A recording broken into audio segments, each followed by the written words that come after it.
வணக்கம். கடந்த 2019 தேர்தல் முடிவுகளின் ஒப்பிடும்போது இப்போது நடந்து முடிந்துள்ள 3ஆம் கட்ட தேர்தலில் பாஜக 30 இடங்களை இழக்கக்கூடும் என்று மூத்த பத்திரிகையாளர் தராசு சியாம் கூறியுள்ளார். 2024 மக்களவைத் தேர்தலுக்கான 3ஆம் கட்ட தேர்தல் நடந்து முடிந்துள்ளது. ஏறக்குறைய 285 தொகுதிகளில் வாக்குப்பதிவுகள் நடைபெற்று முடிந்துள்ளன. நாட்டில் உள்ள பாதி தொகுதிகளுக்கான தேர்தல் நிறைவு பெற்று உள்ளது. இந்த 3 கட்ட தேர்தல் முடிவுகளே பாஜகவுக்கு சாதகமாக இல்லை என்ற கருத்துக்கள் வெளியாகி வருகின்றன. கிட்டத்தட்ட பாஜக 2019 தேர்தல் முடிவின் போது தனது வெற்றியை உறுதி செய்துவிட்டது. ஆனால் இந்த முறை நிலைமை தலைகீழாகவே மாறியுள்ளது. பல இடங்களில் பிரதமர் மோடியை தேர்தல் விதிமுறைகளை மீறியுள்ளதாக தேர்தல் ஆணையத்திற்கு புகார்கள் பறந்துள்ளன. அவர் நடத்திய பஞ்சாப் மற்றும் குஜராத் ரோடு ஷோக்களில் விதிமுறைகள் முறையாக கடைபிடிக்கப்படவில்லை என்றும் சர்ச்சை எழுந்துள்ளது. பாஜகவின் கோட்டையாக கருதப்படும் குஜராத்தில் இந்த முறை அந்த கட்சி சில இடங்களை இழக்கக்கூடும் என்கிறார்கள். கடந்த முறை காந்திநகர் தொகுதியில் போட்டியிட்ட அமித்ஷாவுக்கு அமோக வெற்றி அலை வீசியது. இந்த முறை அந்த அலையை காணோம் என்கிறார்கள். அவரும் தன்னை எதிர்த்து போட்டியிடும் வேட்பாளர்களை மறைமுகமாக மிரட்டி வருகிறார் என்ற புகார்கள் ஒரு பக்கம் எழுந்துள்ளது. 2019 ஆண்டு அமித்ஷா 8,94,624 வாக்குகளை பெற்றிருந்தார்.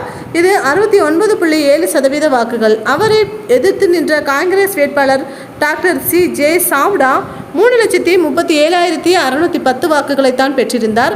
கடந்த முறை காந்திநகர் தொகுதியில் நோட்டாவே 1,42,014 வாக்குகளை பெற்றிருந்தது. இந்த முறை இன்னும் கூடும் என்கிறார்கள். எனவே எப்படி பார்த்தாலும் பாஜகவுக்கு இந்த 3ஆம் கட்ட தேர்தல் அடிகளை கொடுத்து உள்ளது என்று சொல்கிறார்கள் மூத்த பத்திரிகையாளர் தராசு சியாம். அவர் மிக விரிவாக இது குறித்து விளக்கி பேசியுள்ளார். நடந்து முடிந்துள்ள 3ஆம் கட்ட தேர்தல் முடிவுகள் குறித்து சியாம் பேசுகையில், சூரத்தில் பாஜக வெற்றி பெற்று விட்டது என்று சொல்ல முடியாது. அங்கே ஒரு பஞ்சாயத்துக்கு போய் கொண்டுதான் இருக்கிறது.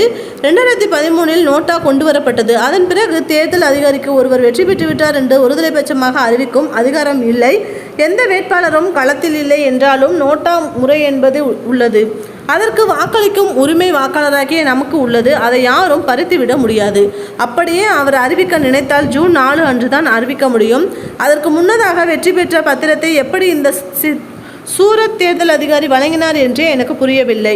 அதற்கு எதிராக உச்சநீதிமன்றத்தில் வழக்கு உள்ளது. ஆகவே அதை வெற்றி பெற்று விட்டதாக நாம் ஏற்க முடியாது.